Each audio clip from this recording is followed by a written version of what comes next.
Hey guys, Ambience here. Today I'm going to be showing you how to beat Night 3 on Five Nights at Freddy's 4. While nothing fundamentally changes about the game from Night 2, this night is still quite a bit harder. The animatronics become a lot more aggressive and you just need to move quicker overall. So in this guide, I'm mainly going to be talking about how you can be patient and still move very quickly so that you can handle everything this night throws at you. Now, before we get into this video, I wanted to thank you guys for 500 subscribers. We just reached 400 2 weeks ago. The growth has been absolutely insane, and I really want to do something special for this milestone. And so, on Sunday, tomorrow, at the time I'm recording this, I'll be live streaming for a few hours right here on YouTube, playing some FNaF, chatting with you guys, and showing you how to beat whichever nights you are struggling with on any FNaF game. The stream will start at 3 p.m. Central Time, so don't miss it. I think it's going to be an absolute blast and a long overdue chance for me to really connect with the community, so I'm really looking forward to it. So with that out of the way, let's get into the actual guide. So the first thing that I'm going to talk about, I'm going to correct a few things that I said about Nightmare Foxy that a commenter told me I was actually wrong about, so I just wanted to correct that real quick. I mentioned a few things in my last guide that weren't entirely true. So in that guide, I stated that if you went to a different area of the room, such as the closet or the bed, while Nightmare Foxy was about to enter the room, he was very close to one of the doorways, then he would enter. This is actually not true. In reality, he will only enter if you go to the opposite door of where he is. So if he's really close to the left door and you go to the right door, then he'll go in. But if you run up to the closet or turn around to the bed, he will not. He also has a small chance of actually being able to enter the room even when he's not very close to the door, even when he's not peeking around the corner. So this is why in later nights people tend to follow a strategy where they just go to whichever door Foxy's footsteps are at. I don't think that's necessary for this night necessarily. I'll be talking about that a little bit more in the next guide, and definitely a lot more in the guides that come after that. But for now, I don't think it's necessary. So now that we've got that cleared up about Nightmare Foxy, let's go ahead and move on to the main focus of this video, which is how you can be patient while still moving very quickly and still being very productive. So what you'll notice during this run is I wait about 3 to 4 seconds, typically, try to keep it closer to 3, before I shine the flashlight and check down a hall, and then I immediately go back as soon as I have time to register what's actually down the hallway. So whenever I hear breathing, I can usually hear breathing in the first 3 seconds. As soon as I hear it, I instantly close the door, and the second that I hear deep footsteps walking back from one of the doors, I covered these sound cues more extensively in my Night 1 guide, by the way, so I would highly recommend checking that out if you're not familiar with most of the sound cues in the game. So anyway, as soon as you hear that, the deep footsteps walking away from the door, then you can safely open the door and shine the flashlight. So that's what I do. As soon as I hear breathing, I instantly close the door. As soon as I hear footsteps, I instantly open it back up, check the hallway, and go back to the center of the room. And I think my voice got a little shaky there because I forgot that jump scare actually happened. Sorry if that scared you guys as well. Try not to include jump scares typically in my guides, but, you know, that one's not an actual jump scare, I guess. It's not a death, so... yeah, so that's stage 5 of Foxy. When he's about to jump out from the closet, then that's what he's at. That does not happen for the remainder of the video, so don't worry about that. Alright, so Nightmare Foxy, I try to keep a consistent pattern here, basically, throughout the entire run. I'll go off topic just for a little bit here. So, I followed the same pattern that I followed in Night 2 that I talked about in that guide where I do left door, bed, right door, bed, until Foxy enters the room, which in this case was a lot earlier than on Night 2. It is like 1 a.m., I think, that he actually entered the room. So at that point, I start doing left door, bed, right door, closet, and keep that up. So throughout the entirety of the rest of this run, I try to keep a consistent pattern where there's 2 Freddles on the bed whenever I turn behind myself to ward them off.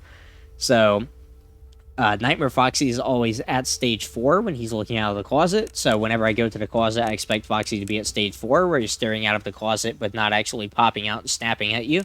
And I hold the closet door closed for a few seconds and revert it back to stage 2, and then I go back over to the left door, so I keep a consistent pattern throughout this entire run. So, yeah, basically the core thing that I'm trying to drill into you guys is you can be patient while still moving very quickly, and that will help you a lot on Night 3. So the instant you hear breathing, don't hesitate. I don't know why you would be hesitating, but the instant that you hear breathing, immediately close the door, and as soon as you hear the first deep footstep, it is safe to open the door and shine the flashlight. I see a lot of people hold the door closed for a super long time. Once you hear deep footsteps in the hallway, then you can go ahead and just open up the door and go ahead and shine the flashlight. There is never any penalty for doing so. And yeah, the key I think is just being able to keep a consistent pattern throughout the entire run. Like after a little while, I knew what my pattern was. I knew that there were always going to be 2 Freddles behind me, and I knew that Nightmare Foxy was always going to be in stage 4 when I went up to the closet, and he was always going to be at stage 2 when I left. So I just kept up a consistent pattern. The bed is easily the least time-consuming thing in this room. It only takes a second or two to ward off all the Freddles. It does take a fraction of a second longer, of course, depending on how many Freddles there are there. If there's been 3 there for a while, then it's probably going to take a while to ward the 3 off, also, compared to if the 3 just showed up. The closet doesn't take me a lot of time. I usually only spend a few seconds there. I don't actually bother to revert Nightmare Foxy all the way back to plushie form on night 3. Just reverting back to stage 2. So basically, I'm just, like, I know what I have to do, I know what pattern I have to keep, I know how much time that I have before certain things in the room start getting aggressive, I know how much time I have before Foxy jumps out of the closet, or I know how many Freddles are on the bed, just from the fact that I'm keeping a consistent pattern throughout the entire night, and spending roughly the same amount of time every time that I go to a door, and the same amount of time every time I go to the closet, then I just know where things are going to be and how long it's going to take me. So that way I'm never actually worried about Freddy or Foxy killing me. And the only thing I'm worried about is Bonnie and Chica, which you really shouldn't be, because literally all you have to do is just turn up your volume higher, make sure you know what the breathing sound effect actually sounds like. And I mean, you're pretty much good to go. Just listen for 3 or 4 seconds and then decide if you're going to shine the light immediately or close the door and then shine the light after you hear footsteps. Chica was at the door there, obviously, so I went ahead and closed it. The last thing that I want to talk about, this is more of like a minor general tip, but there is actually a kitchen located in the FNaF 4 house. Chica is the only animatronic that goes there. Nice little homage to the first game. This actually serves a purpose. Just like in that game, you can hear when Chica's in the kitchen, and therefore you know that she is not at the door, as she is the only animatronic that goes to the right door. Besides Foxy, of course, but he can't jump scare you at the door.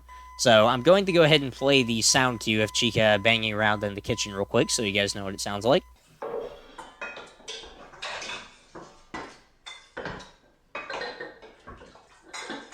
Alright, there you go. That's what it sounds like. So when you hear that, you know that Chica is currently in the kitchen, and therefore you can go ahead and shine the flashlight the instant that you run up to the right door with no fear of being jump scared. So hopefully that helps you guys out a little bit.